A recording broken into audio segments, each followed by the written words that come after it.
नमस्कार किसान भाइयों, बीके न्यूज़ यूट्यूब चैनल पर आपका स्वागत है। लहसुन के ताज़ा भाव तेजी मंदी रिपोर्ट सबसे पहले पाने के लिए चैनल को सब्सक्राइब जरूर कर लें। किसान भाइयों, इन दिनों लहसुन के भाव में डाउनफॉल यानी गिरावट देखने को मिल रही है। जानकारों का कहना है कि आने वाले सप्ताह में लहसुन के भाव में एक बार फिर सुधार आएगा। आइए जानते हैं आज के ताज़ा भाव। शामगढ़ मंडी में लहसुन मीडियम के भाव रहे 5,000 से 8775 रुपये प्रति क्विंटल।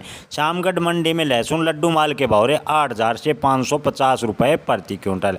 बात करें शामगढ़ मंडी में देसी लहसुन फूल गोला की तो भाव रहे 9500 से 12,200 रुपये प्रति क्विंटल।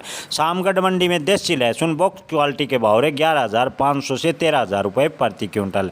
बात करें नीमच की तो लहसुन के भाव रहे 6500 से 14,000 रुपये प्रति क्विंटल। पिपलिया में लहसुन बिका 7,000 से 14,001 रुपये प्रति क्विंटल। मंदसौर में लहसुन के भाव रहे 6,000 से 14,500 रुपये प्रति क्विंटल।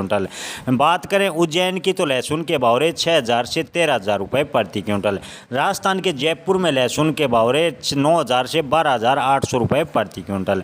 बारामंडी राजस्थान में लहसुन के भाव रहे 8,000 से 13,000 रुपये प्रति क्विंटल। धन्यवाद।